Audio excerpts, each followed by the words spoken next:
ప్రజాప్రభుత్వం IT, pharma రంగాల అభివృద్ధిని మరింత ముందుకు తీసుకువెళుతోంది.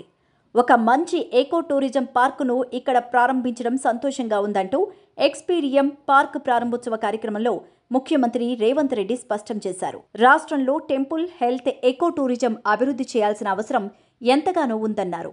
టెంపుల్, ఎకో టూరిజమే రాష్ట్రానికి గుర్తింపుతో పాటు ఆదాయం పెరగడానికి దోహదపడుతుందని స్పష్టం చేశారు.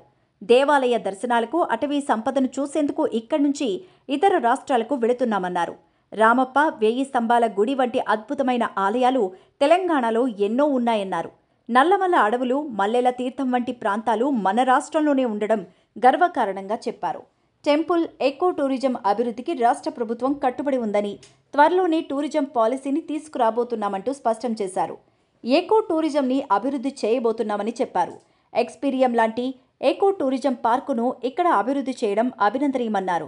రాబోయే రోజుల్లో ఇది అద్భుతమైన పర్యాటక కేంద్రంగా మారనుందని, వికారాబాద్ అటవీ ప్రాంతానికి ఒక ప్రత్యేకత ఉందని స్పష్టం చేశారు. త్వరలోనే వికారాబాద్ ప్రాంతాన్ని ఎకో టూరిజంగా అభివృద్ధి చేయబోతున్నామని, రాష్ట్ర ఆలోచనలకు అనుగుణంగా రామ్దేవ్ గారు ఈ పార్కును అభివృద్ధి చేయడం అభినందనీయమన్నారు. రాష్ట్ర ప్రభుత్వం తెలంగాణ రాష్ట్రాన్ని ఒక ప్రకృతి వనంగా మార్చాలని భావిస్తోందంటూ చెప్పారు. వనజీవి రామయ్య లాంటి వారిని మనం ఆదర్శంగా తీసుకోవాలని, ప్రతి విద్యార్థి తల్లి పేరుతో ఒక మొక్కను నాటించి సంరక్షించేలాగా కొన్ని విధానాలు కూడా తీసుకురావాలంటూ స్పష్టం చేశారు సీఎం రేవంత్ రెడ్డి.